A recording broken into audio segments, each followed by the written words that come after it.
como se tornar engenheiro de som. E aí, precisa ter ensino superior no Brasil de áudio? E como se tornar um engenheiro de som?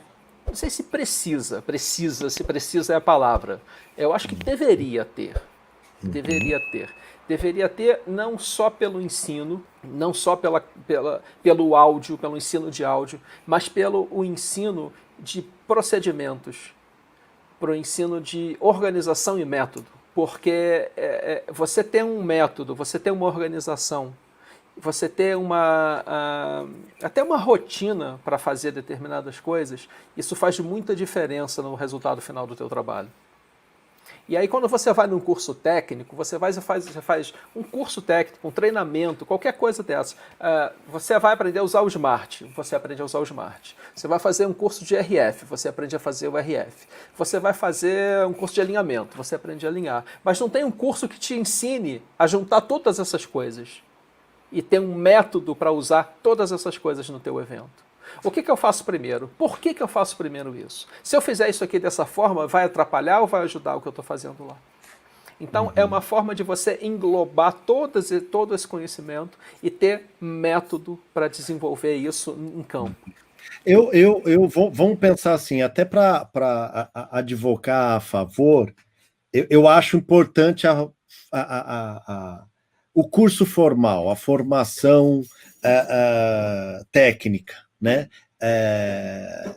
Como o Rabasso disse, se a pessoa não fizer, quer dizer, não é obrigatório, quer dizer, né, a pessoa ter uma formação, mas que a formação ajuda muito né, em vários aspectos, como você comentou, que o Fábio Henriques falou, é claro, a formação técnica, a formação de engenharia ajudam demais no trabalho, né? Ajuda você a se desenvolver de forma mais fácil. O Fernando Lopes fez uma pergunta boa. A falta de base matemática do brasileiro atrapalha no andamento dos cursos?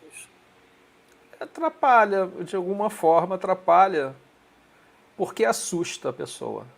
Não é nem porque a pessoa não vai saber fazer, não. Eu acho que você falou logo e a pessoa toma um susto. Exatamente. A primeira coisa que acontece é a pessoa levar um susto. Aí ela pensa assim, poxa, eu devia ter prestado mais atenção nessa aula, né? No colégio. Mas depois, eu acho que depois vai. Quebrando o gelo, vai. Eu acho que depois vai. Ou ela descobre ali naquele momento, né, Rabasso e Breda, que poxa, vou dar uma estudadinha melhor nisso aqui. Então, o que é também interessante, né? Olha a pergunta dele. Tem alguma ferramenta que vocês acham que poderia ajudar o ensino de áudio online no futuro? Mais opções de uso virtual de hardware ou algo feito em plataformas de game? Uma gamificação, né? Até para essa coisa que a gente está falando de ter a prática, né? Então, para o RF, para o próprio alinhamento, posicionamento de microfone, tudo isso, vocês vislumbram isso? Vocês acham que isso é possível? Eu acho que sim, assim, por exemplo, tem uma coisa que eu adoraria usar para fazer o curso de alinhamento, que é a auralização, que é você poder construir o ambiente, botar o PA e dar um play e botar a pessoa sentada em cada um daqueles... Isso já existe. Né? Só que custa uma fortuna hoje em dia esse negócio, né? Para você poder fazer direito, e leva horas para oralizar uma sala, não sei o quê. Mas é uma ferramenta que existe, é uma ferramenta que pode se desenvolver cada vez mais e que pode ajudar muito num curso de alinhamento virtual, online. Eu acho que sim, eu acho que se a gente for pensar aqui, acho que vão existir várias. Eu acho que uma ferramenta, pensando assim, que é uma ferramenta, ela está aí para ajudar, eu acho que seria bem interessante. Se a gente pensar, talvez no RF, é algo um pouco difícil, porém não impossível. Dentro do desenvolvimento de equipamentos, existem interfaces virtuais, sim. Então, o cara testa um equipamento que ele vai lançar já virtualmente, já dentro do computador. Então, seria algo não impossível. Precisaria de uma grana para investir nisso, como o Rabasso está falando, porque são ferramentas que são voltadas para o projeto dos equipamentos de RF, por exemplo, mas daria para se transportar isso, às vezes, para o mundo virtual. Mas não dá para gamificar no sentido de, por exemplo, criar uma cidade fictícia, e aí você tem tantos canais de TV na cidade fictícia, e o cara tem um analisador virtual. E aí ele recebe um rack de microfones e alguns cabos. E aí o cara teria que fazer esses testes, medir, testar o Sim. cabo, ver se o cabo tá bom, né? Por exemplo, ele pode ter um hack virtual, só que o hack virtual ele está funcionando na realidade. Então, E tem um problema ali, né? Que o cara vai ter que descobrir qual é o problema que está dando. É um hack de verdade. Então, ele pode pegar um cabo com problema, mas é difícil simular, né? Sim. Criar uma simulação total aí de todos os parâmetros, né? Mas pensando primeiro mais simples, talvez algumas ferramentas de teste primeiro, algo, digo, né, por exemplo, um exercício, olha, se você tem tal hack, tal, como é que você liga, como é que você faz, enfim, algo que simule partes, né, pode ser interessante sim, Carlinhos, né, desenvolver algo nesse sentido. Falaram de livros, quais em português indicam? Som do Vale, Engenharia de Áudio e Sistema. Microfone. Eu acho que eu tenho aqui. A Bíblia do Som, do Luiz Fernando Cisne.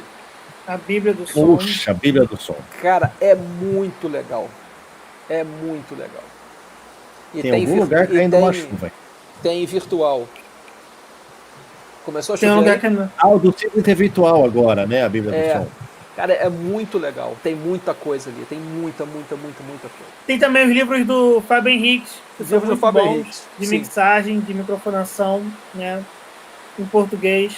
Tem os que o Batu pediu pro Rabassa e pro Fernando escreverem, que um dia deve sair. Live vem para ficar ou foi somente na pandemia? Acho que é só na pandemia, eu acho. Deu uma caída já, né? Deu uma caída boa. Deu uma caída. Cara, o Bruno Pinho escreveu um dia, eu não sei onde foi que ele escreveu isso. Escreveu perfeito. Que a coisa da live, cara, eu achei espetacular. Bruno Pinho é espetacular, né? Ele escreveu que ao invés da gente tentar levar a pessoa para o show, né, para a pessoa achar que está no show, era para levar a pessoa para a intimidade do artista. Cara, é isso. Esse texto dele foi perfeito mesmo. Espetacular. Obrigado. As pessoas precisam ouvir mais Bruno Pinho. E o Zé Roberto está perguntando, inglês é fundamental? Isso é uma pergunta que eu não tenho dúvida na hora de responder. Eu até fico meio chateado quando a pessoa fala assim, poxa, mas eu não achei que para trabalhar com áudio eu precisava saber inglês.